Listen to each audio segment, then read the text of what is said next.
Few people ever stop to ask this. The instant your hand moves towards a lottery ticket, it's not a transaction, it's a prayer. A secret, often desperate, prayer. And it reveals a fundamental truth about why some people seem to walk through life followed by quiet fortune, while others, for all their running, stay empty-handed. This isn't fate. It's physics, the physics of the inner world. In the Shaolin discipline, we know that luck isn't something that happens to you. It's something that resonates with you.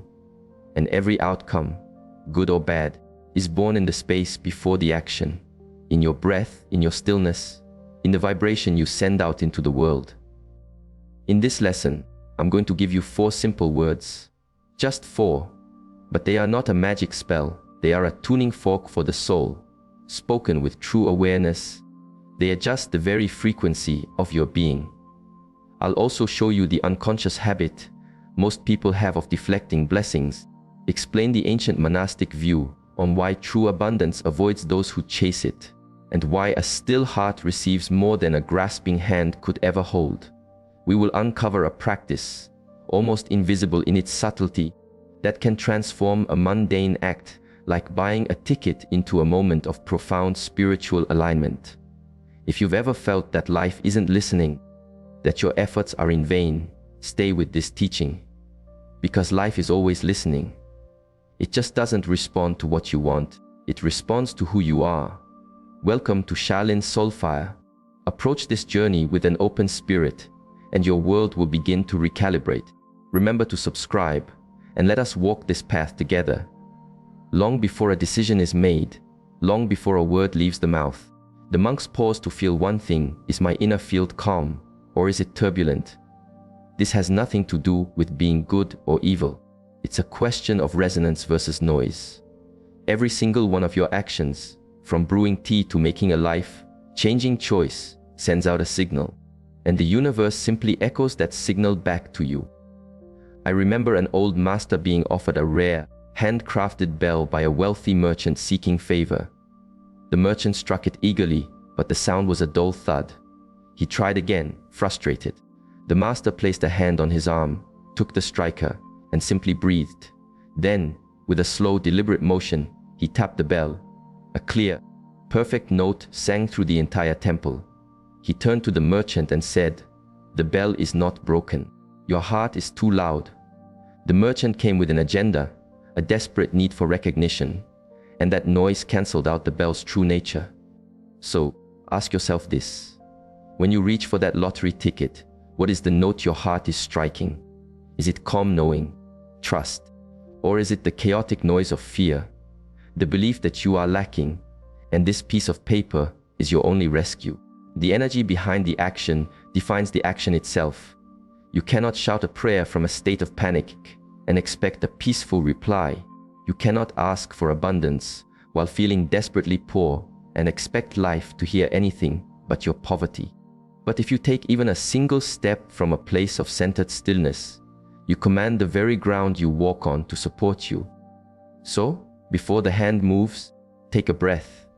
Ask the question that changes everything. Am I acting from wholeness, or am I scrambling from a hole? When you move from scarcity, you create more of it. But when you act from a quiet center, the world starts to move toward you. Most people use words as flimsy wishes, tossed out into the universe hoping something catches them. But the ancient wisdom is unwavering. Don't plead with life, harmonize with it. The statement, "I am already blessed," is not wishful thinking. It's a declaration of alignment. It is the posture a disciplined spirit takes, approaching the world from a place of fullness, not neediness, of gratitude, not hunger. In our tradition, we call this cultivating your center. It's the profound stability to feel whole before the proof appears in your hands. This is not pride, it is profound presence. The student who is grateful for the lesson before it even begins is the one who will learn the most. This truth is found in all deep traditions. As the Vedanta teaches, you are not a separate piece seeking completion. You are the whole, simply remembering itself. Therefore, you must speak not from a place of want, but from a place of being. The instant you declare, "I am already blessed," you stop sending a signal of need and start broadcasting a frequency of reception, and life responds to that. There's an old tale of a gardener monk whose patch of land was barren rock, while all others were fertile. He was asked why he tended to it with such care. He smiled and said, "I am not growing plants, I am growing readiness." Every day he removed the stones, he softened the earth, he watered the dust. He acted as if it were already a vibrant garden. And in time, seeds from other gardens, carried by the wind, found his plot to be the most prepared, the most welcoming. And it flourished, not by magic, but by patient, faithful preparation. To say, "I am already blessed," is to prepare the soil of your inner world. You are no longer crying for rain, you are building a reservoir. This shift changes everything. You cease the exhausting hunt, and you begin the graceful act of attracting. Not because you are owed anything, but because you have finally become a vessel that can be filled. In the end, words are just air. But when you ground them in the deep, quiet knowing of your body, they become your reality. A mind that feels incomplete will always be reaching, always grasping. It believes an external fix, more money, more approval, more of anything, will finally make it whole. But the masters knew a simple truth. Emptiness attracts only more emptiness. It doesn't matter what you're chasing. If the chase begins from a feeling of not enough, you will only amplify the feeling of not enough. This is why the phrase, "I am already blessed," is a corrective practice, not a self-deception. When you say those words and truly feel them, your whole physiology shifts. Your shoulders drop. The tension in your jaw releases. The frantic hum of wanting quiets down. You're not desperately searching anymore. You are simply present in a state of sufficiency. That state, that silent fullness, acts like a magnet. Opportunities and resources are drawn to it, not because you yelled for them, but because you became the quiet, stable center they could orbit. There is immense discipline in this. It requires training to speak from fullness when your wallet is light or your world feels shaky. But that is precisely the practice. The old teachers would say, real strength is not controlling the storm, but finding your stillness within it. They had their students practice fasting, not just from food, but from wanting, from the frantic urge to do something. And in that profound stillness, things began to happen for them, not because they begged for help, but because they became the help. A beggar's signal is, "I have not." A master's signal is, "I am." And the world, which is a perfect mirror, gives each one exactly what they are broadcasting. So, when you say, "I am already blessed," say it from your core, as a truth you are simply remembering. Let the words settle your body. Then act, not from hunger, but from wholeness, and witness what comes to meet you. The more desperate your pursuit, the faster your prize retreats. This is one of nature's primary laws. You see it everywhere. If you lunge at a butterfly, it darts away. But if you sit still in a garden, it might just land on your shoulder. The ancient masters saw this principle with perfect clarity. They understood that grasping, the energy of desperate wanting, creates a tension, a resistance in the very air around you. What you chase with neediness learns to evade you, like trying to catch a fish with a tense, splashing hand. This is why the discipline of non-chasing is at the heart of mastery. This is not about being passive. It's about being powerful in a different way. A master archer does not flail. She waits for the perfect moment of stillness in her own breath before releasing the arrow. That stillness is her power. The same law applies to luck, to relationships, to creative breakthroughs. When you move with calm confidence, the world interprets your stillness not as weakness, but as unshakable strength.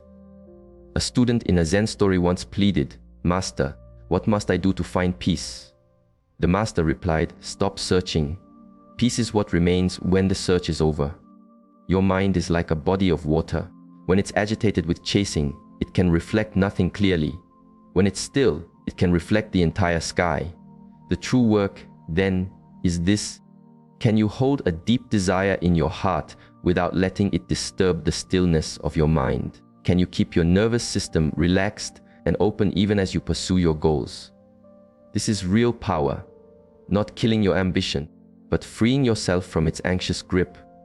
Have your goals, but do not beg for their fulfillment. Stand with the stability of a mountain. Act as though you already possess the very thing you seek. Because when you finally stop chasing what you think you lack, what is truly meant for you has a chance to find you, arriving not with a crash, but with quiet, inevitable grace. In the Shaolin view, money is not a prize to be won. It is simply energy, like water or wind. It's a neutral force that takes on the quality of the one who holds it. And all energy is governed by one rule: it seeks a stable container. If a bowl is cracked, the water will drain out. If a person is internally chaotic, anxious, or driven by hidden greed, money does not fix them. It magnifies their cracks. It amplifies the instability. The hidden fears become public actions. The quiet desperation becomes a loud failure. This is why the monks never ask, "How do I get more?" The primary question is always, "Am I prepared to hold more?" There is a story of a young monk who kept praying for the strength of 10 men. One day, the master quietly handed him a bucket of water. The student was insulted. "What is this for?" The master replied, "Before we pray for more, first learn to carry this single bucket to the top of the mountain without spilling a drop." The lesson was profound. A system that cannot manage a little cannot be trusted with a lot.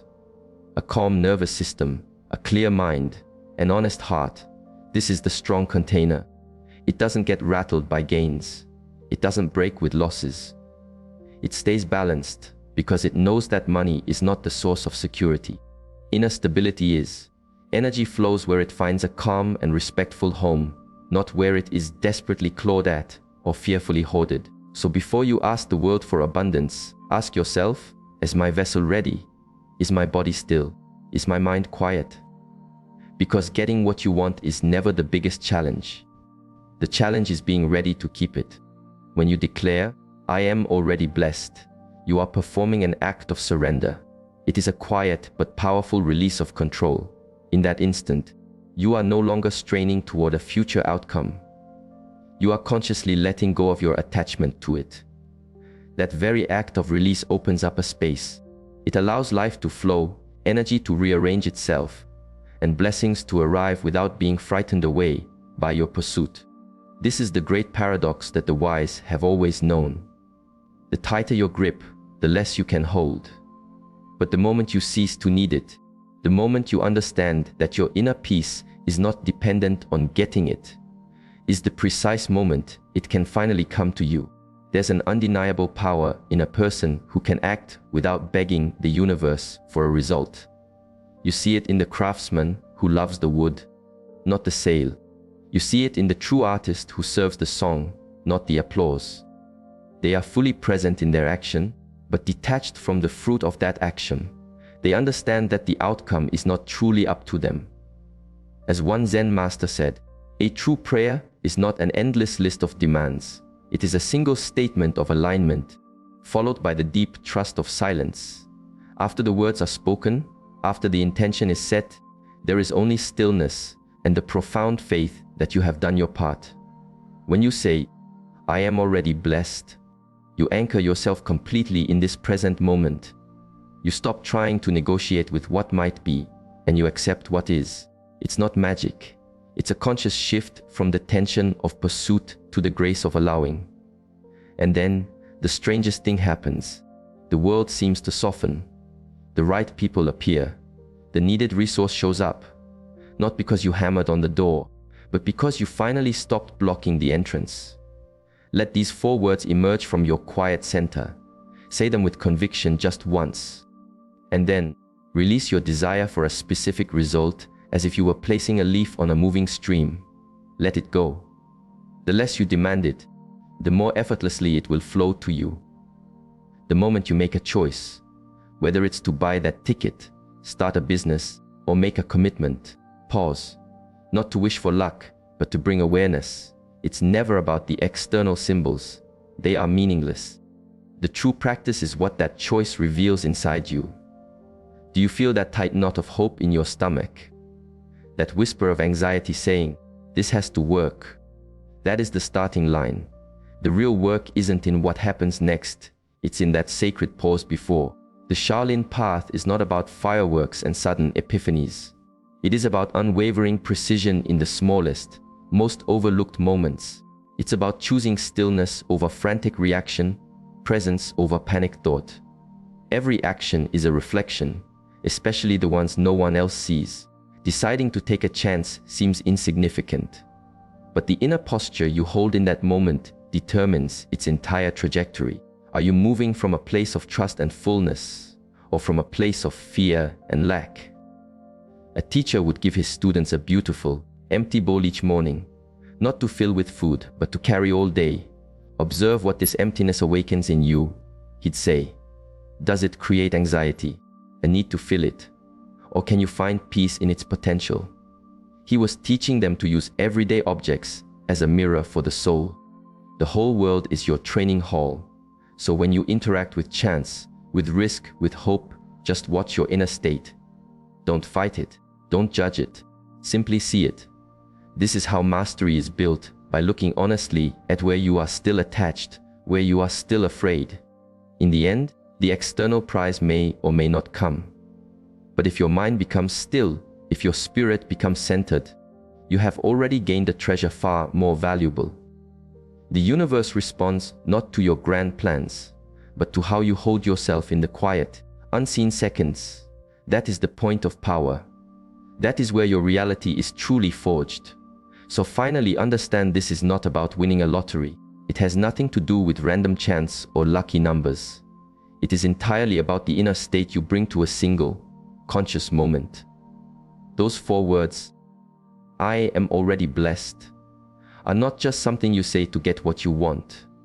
They are a practice for becoming who you are meant to be, a daily ritual for aligning yourself before you ask the world for anything. Because that single moment of stillness before you act, that is when the seed meets the soil. That is when your state of being decides your fate. Speak the words from your center. Feel them in your bones. Let them calm the noisy wanting and ground you in the quiet truth of your own completeness. And then, whether the world gives you what you asked for or not, you will have already won. You will have trained your mind. You will have cultivated stillness. You will have acted with the quiet dignity of a master. That is the only victory that truly matters. As you go about your day, don't reserve this practice for big decisions. Use it for the small things. Pouring a glass of water, answering an email, walking to your car. Pause and ask, what state am I in right now? Every moment is a new chance to choose your alignment. Thank you for walking this path of clarity with us. If this teaching has resonated with the stillness in you, offer a quiet like and subscribe to our channel. Shaolin Sulfire is here, a steady presence on your journey. The ancient masters taught that abundance flows to a strong container. It won't shatter when blessings arrive, and it won't despair when they recede. It remains stable, knowing that presence, not possessions, is the only real wealth. Energy moves toward calm, toward respect, toward openness, not toward desperation. Before you ask for more, ask yourself, is my container sound? Is my heart peaceful? Is my mind clear? Many can win a prize. Few are prepared to receive a blessing. In the end, what defines you is not what comes into your life, but the readiness with which you are able to hold it.